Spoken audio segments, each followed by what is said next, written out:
السلام علیکم ناظرین، یہ جو فلسطین آج آپ کو نظر آ رہا ہے یہ تقریباً آج سے 150 سال پہلے ایسا نہیں تھا۔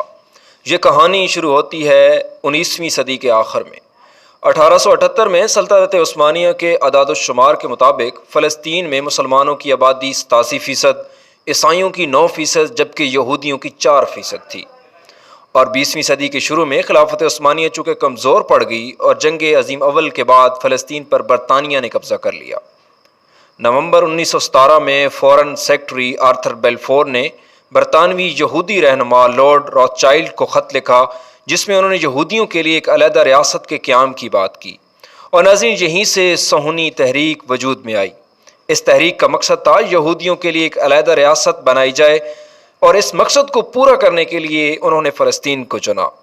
امریکہ اور یورپ سے یہودی یہاں منتقل ہونے لگے اور مسلمانوں اور یہودیوں میں یوں تنازع بڑھنے لگے، اور اس کے بعد میں تنازع جو ہے وہ جنگ کی شکل اختیار کرنے لگے، جس کے بعد فلسطین کا کنٹرول یو این نے سنبھال لیا، اور یو این نے اس سرزمین کو 2 ریاستوں میں تقسیم کر دیا، یعنی اس کے 2 حصے کر دیے، ایک عرب فلسطین اور دوسرا اسرائیل۔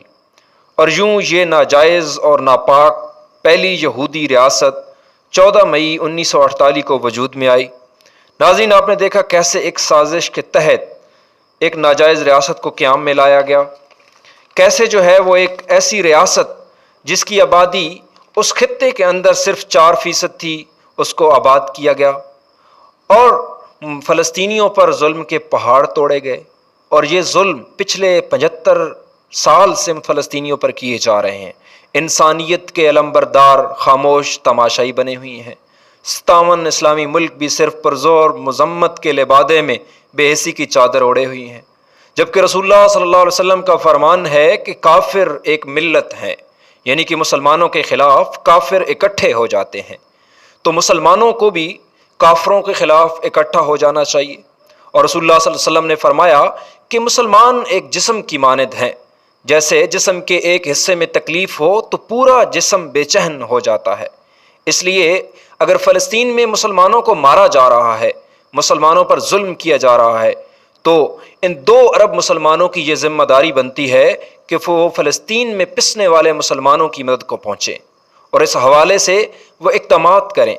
اور اسی حوالے سے اقبال رحمۃ اللہ علیہ نے بھی فلسطین کے حوالے سے ایک کیا خوبصورت کہا ہے، خاک فلسطین پہ یہودی کا اگر حق، کہ ہے خاک فلسطین پہ یہودی کا اگر حق، ہسپانیہ پر حق نہیں کیوں اہل عرب کا، مقصد ہے ملوکیت انگلیس کا کچھ اور، مقصد ہے ملوکیت انگلیس کا کچھ اور، قصہ نہیں نارنج کا یا شہد و رتاب کا۔